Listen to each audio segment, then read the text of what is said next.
Welcome to metaThink. I'm your host, Mark Farage. I want to dedicate this first episode to my daughter, Piper. So, why do this and why now?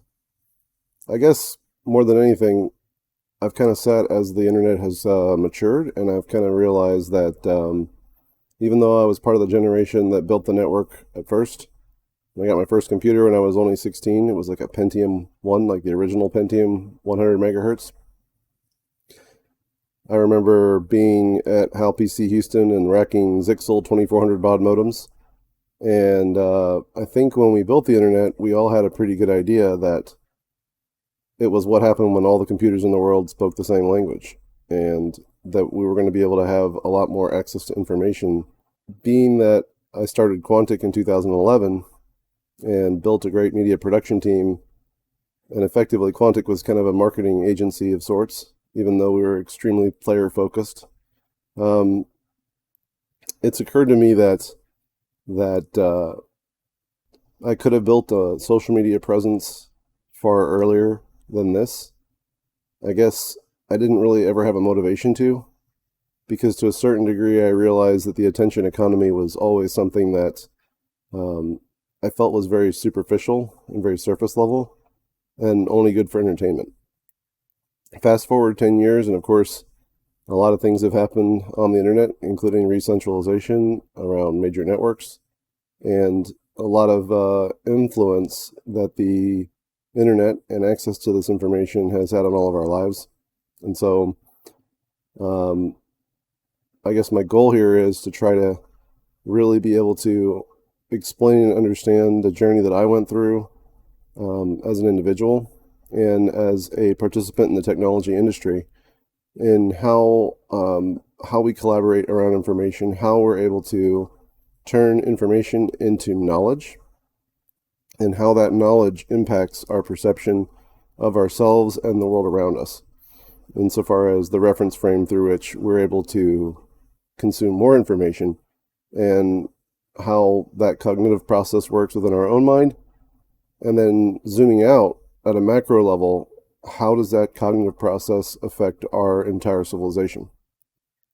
In other words, if the internet was all of the computers speaking the same language, and social media and the modern internet is all of humans having a device in their pocket that allows them to communicate instantaneously with each other, then each human could be considered a node in a massive global neural network. And that adds a lot of new dimensions to cognitive processes. Specifically, how do we think as a group? How do we formulate knowledge and what is true? And then how do we act on or not act on that knowledge? How do we filter information about how do we filter the information that we're seeing? And how do we make sense of that information in a complex and rapidly changing world? Why now? I guess more than anything else, I've reached an age at 43 years of age where I just feel like I've learned a lot and I've thought a lot about a lot of things. And I certainly don't think that I have all the answers or the right answers. I've learned to have a little bit of a sense of intellectual humility when it comes to recognizing my own cognitive bias and my own sense of self and perceptions and perspective. And in particular, I guess I realized that for me, freedom is really just the ability to not have other people using force unjustly against you. That's kind of a fundamental right, I guess, if you think about it. But we've talked a lot about rights recently, and not a whole lot about responsibilities. My view is that your first responsibility to humanity is your own state of mind. And so from that perspective, through that lens, I want to look at how is it that we know what we know? Why do we think that we know those things? And how can we deal with things like uncertainty and fear in such a insane environment where there's so many different messages and so much information that it's difficult for our primitive human brains to process all that information and actually turn it into something actionable that is productive. So what is intelligence and why does it matter? So when I think of intelligence, I think of taking in information and being able to make sense out of it. And I guess when I say sense, the way our brain works, as it's been described recently through a whole bunch of research that's been done in the last 10 years, is our brain is basically a pattern recognition processor. So different people have different levels of intelligence, obviously, but we don't think of intelligence as necessarily like IQ, like the traditional measuring stick for standardized testing purposes, for example. I think of intelligence from a technical standpoint as like a clock speed on a processor. So each person has like a certain ability to process a certain amount of information and then use that information to create constellations of data. And that constellation, even at the micro and macro level, is basically like a frame, a reference frame. And so that's one model and one frame. And as you go through your life, you basically, even though you have a singular sense of presence, you're always constantly interpreting all of the objects and all of the senses and all of the emotions that you're feeling, and you're creating models out of all of that. And those models allow you the ability to predict what might happen. And then as you move through life, those predictions are validated and models are updated. And basically, intelligence is kind of our understanding of how that process works and the mechanics of that. Humans are social creatures, naturally. For hundreds of thousands of years, maybe even millions of years, we lived as tribes of less than 150 people, largely nomadic tribes. This 150 number is significant because it's called, in parlance, the Dunbar number. Now, there's not a lot of evidence that number is actually a limit, but the theory is basically 150 people is about the maximum number of people that you can actually really know.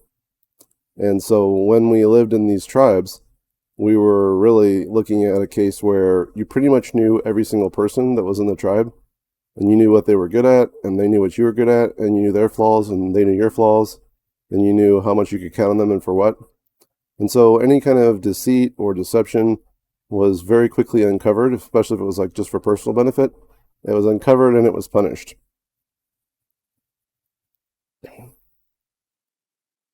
So these modelings and predictions, this predictive cognitive ability we have, comes from a body of work called the Thousand Brains theory. And basically the idea is that all of the neurons in our brain are like little individual brains, and each of them can be making a model at any given time.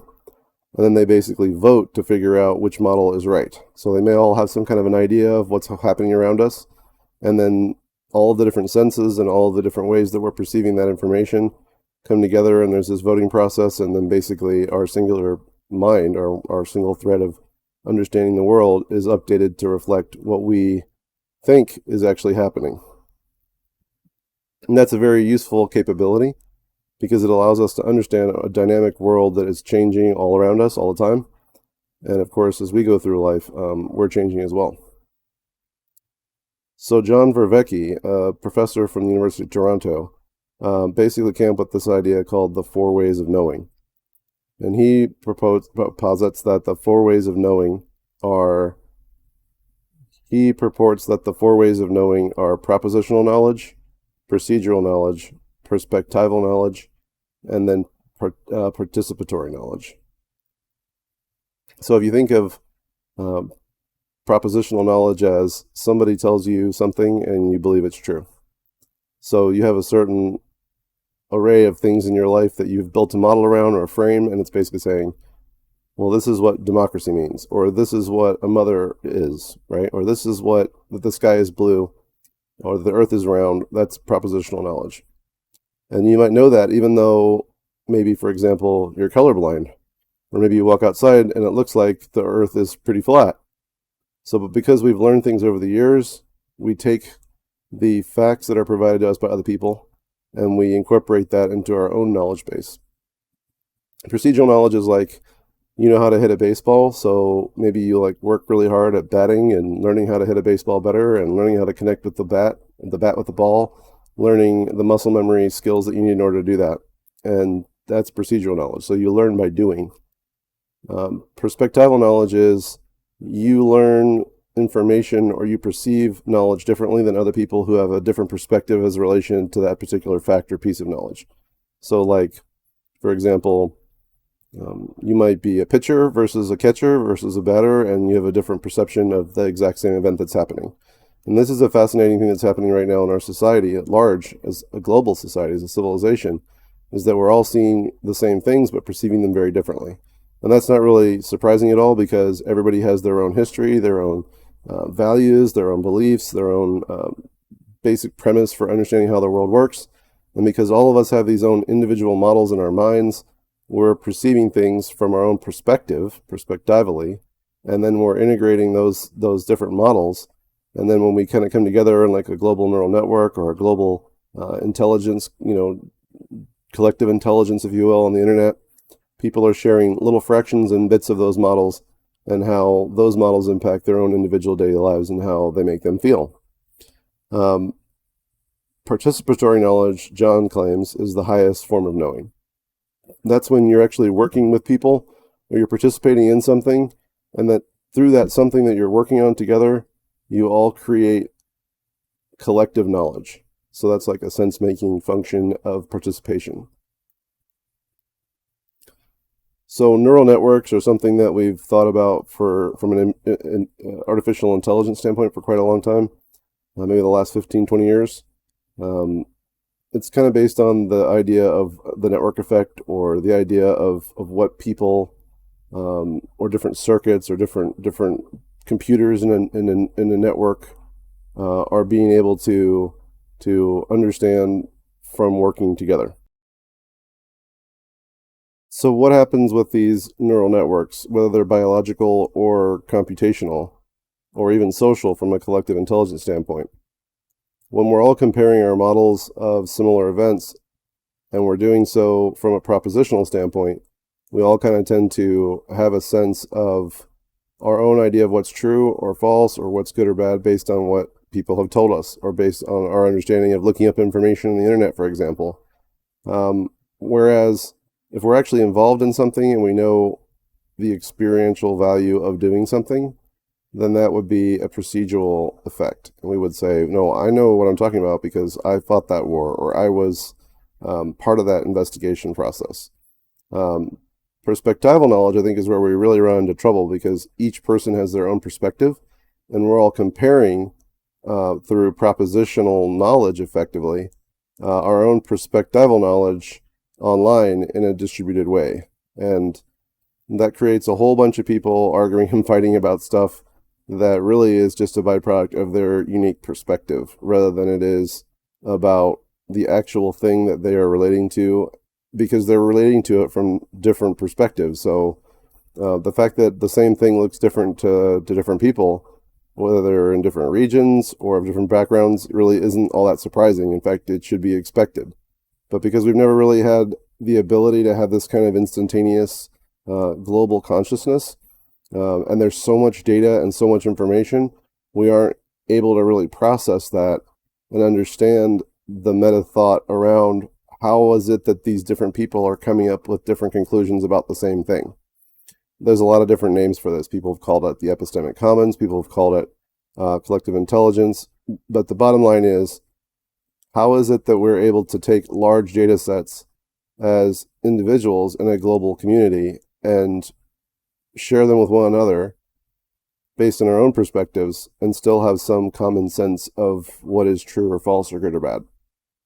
And this is also an aspect of the data overload problem, where there's just too much information. I mean, our primitive human brains are not capable of handling all of this information.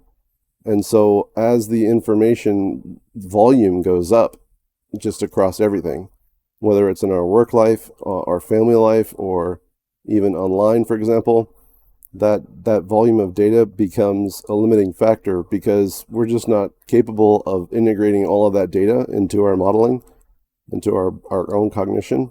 And so the way we handle that is by essentially dropping the resolution of the information itself. So if you think about like having a picture in your computer, and the resolution of the picture is like lower than the resolution of your monitor, for example, or your phone, it'll look really pixely and it'll look distorted, right?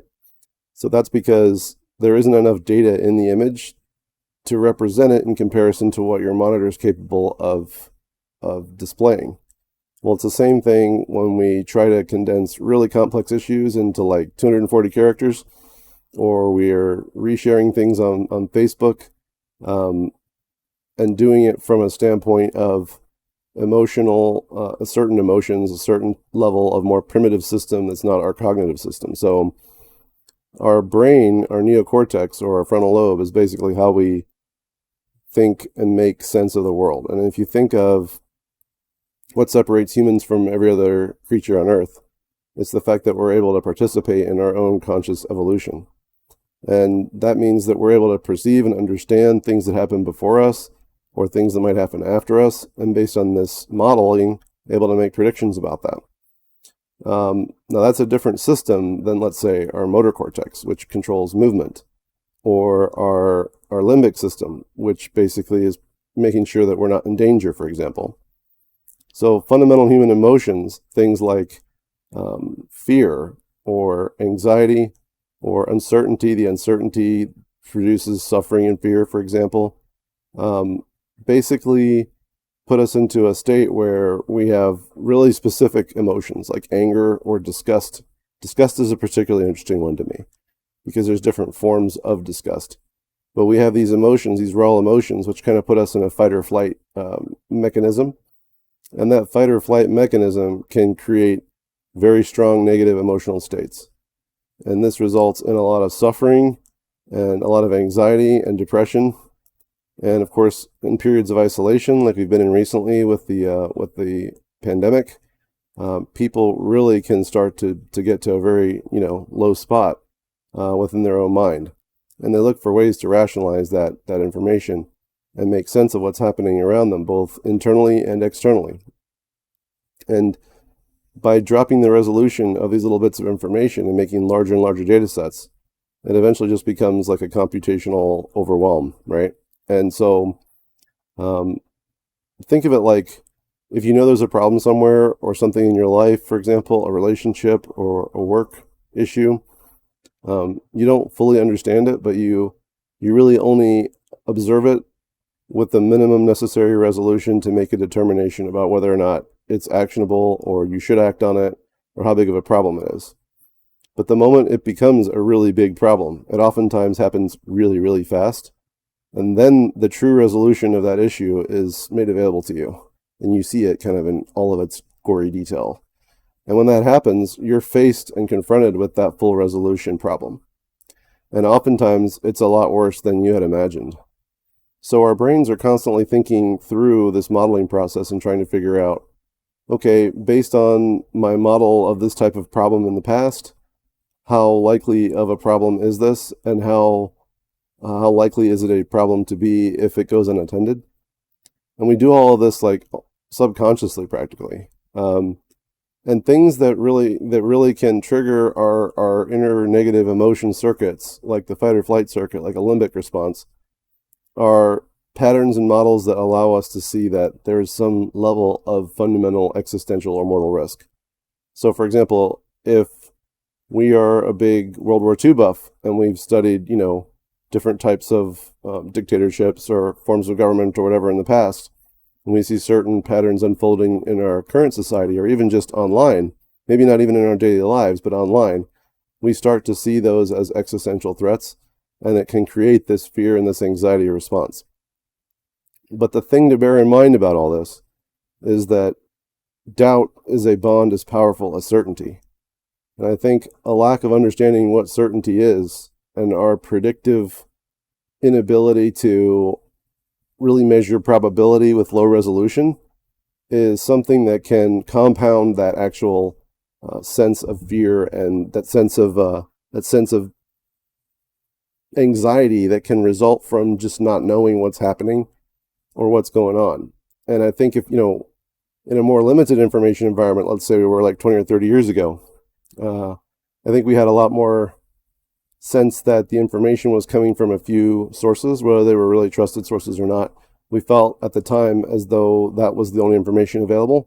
And so we were able to make life decisions internally and with our own lives and families that kind of aligned the way that we were living our lives to that information and that rationality, right? So from an emotional standpoint, the problem of low resolution data, large data sets, and limbic response kind of compounds and isolation compounds to produce this sense of anxiety and suffering, which I think is kind of just part of life. But I mean, suffering is a part of just existing, right? And it's like, the mundane and all the different things that you have to do in your life and the things that you have to go through. Everybody has to deal with different levels of adversity or different situations that they find to be distressing or not pleasurable. And also just the fact that, we live in a very competitive society, and there's a lot of competing ideas and thoughts and narratives out there. And so it's difficult for us to integrate and understand, how do we align our own desires and the incentive structures that we participate in with those larger macro views of what's happening around us. And the source of that suffering is a difference between what we think should be and whatever we perceive reality to actually be. And how we think of ourselves. Do we think of ourselves as like one singular person or different people in one body? Maynard James Keenan wrote a book about the perfect marriage of opposite things, or different, the polarity, if you will, like the kind of tension between the poles of any one thing, which I've always thought very fascinating, because I've always realized that no matter how much something or someone seems to be a certain way, they're always, at least in part, even if very small and indistinguishable part, the exact opposite. So there's these different people, these different perceptions, these different models that we're working off of in our own mind.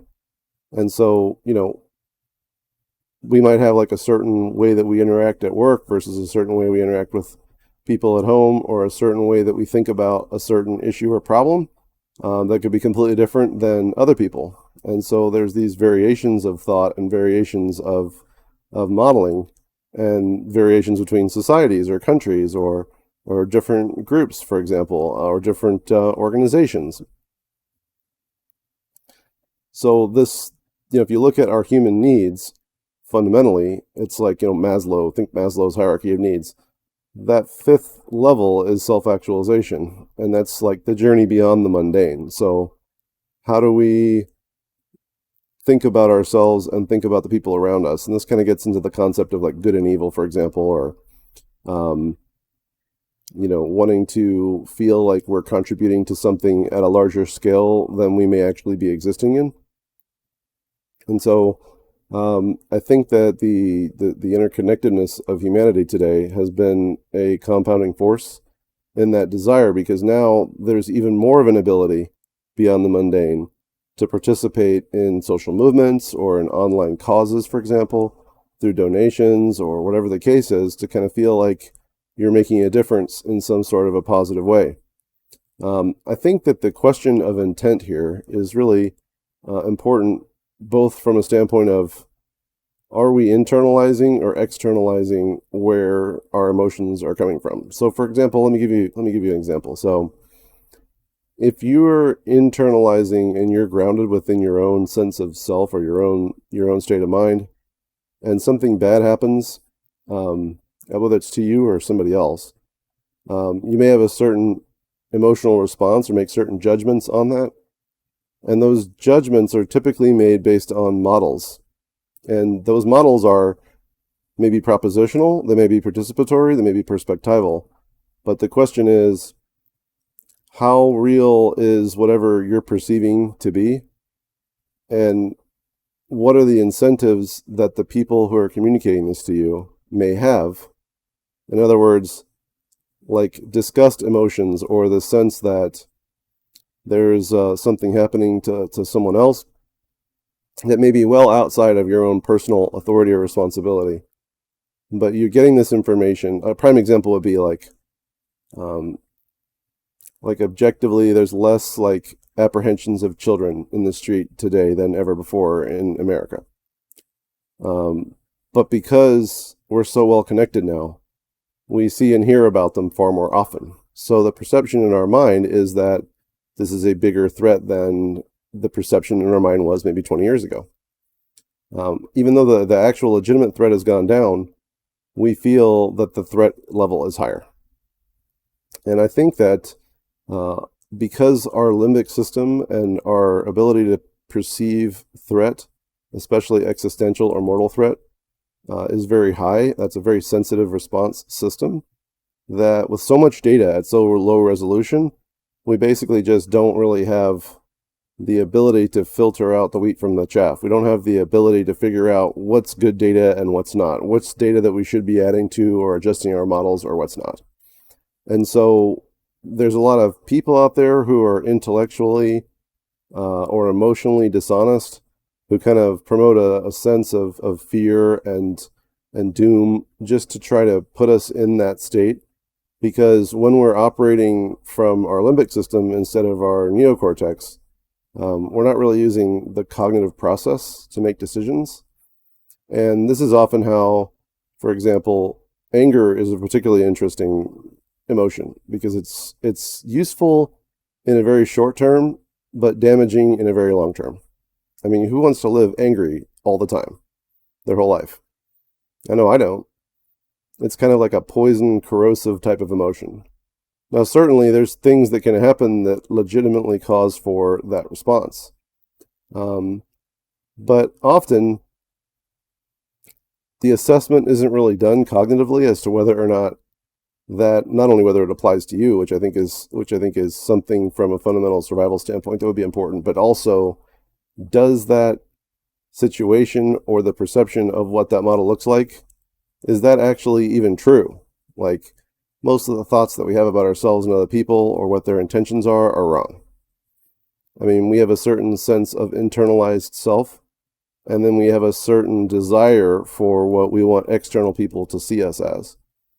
And so are we really living up to our own standards or someone else's, or are we really being honest with the world or with ourselves? I think that's a fundamental source of suffering and anxiety. And when you compound that with the uncertainty of the world, it makes it even that much worse. So I guess, when you grow up, you're always told to be yourself. And there's this new concept in therapy called be your unself or non-self. And the idea is like, you kind of may know who you are, but there's certain times when maybe you're like not good at public speaking and you have to go up on stage in front of 300 people and present some idea.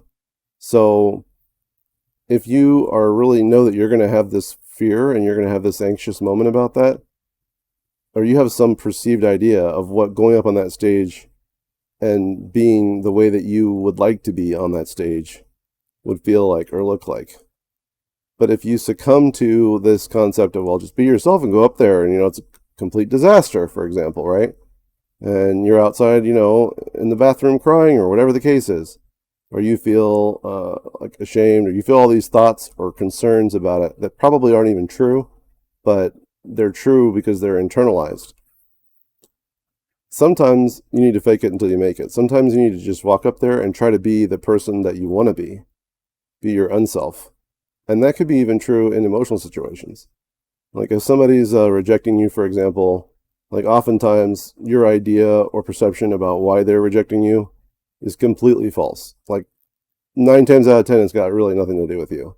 It's more about what's going on in their own mind. So we kind of walk around and interact with the world, and we're constantly updating this set of models. And we don't necessarily know how true or valid the models are beyond how much they apply to our own lives. For example, I'm not a very political person, but I see a lot of people very angry and anxious about politics or parties or whatever the case is, and it's interesting to me because it feels like they're more operating from a place of anger and disgust than they are from a place of genuine curiosity and a desire to accumulate wisdom or knowledge or be helpful. And I think that's because they've kind of identified, as I think a lot of institutions have, that if we're operating from a more limbic system response standpoint, that fear and that anxiety and that suffering, we will want to end that suffering. We will want to find a rationality around that suffering. And if that rationality or that prompted action achieves someone else's political goal, then basically they have us in this limbic trap where we're just basically doing whatever their bidding is. And we'll accept all kinds of things that we would never other personally, individually, or otherwise accept because we just want the suffering to end, or we want to reestablish some sense of security, which is a fundamental, Maslow level need. So it's very easy to get caught in these traps, regardless of how smart you are or how fast your processor speed is. There's so much data and there's so many inputs. And in the attention economy, there's so many people competing for your eyeballs or for your feelings that we really need to be able to maintain our own sense of self and our own intellectual constitution from a standpoint of solvency within ourselves. The age-old adage, make sure your own house is in order before you go trying to save the world, definitely applies.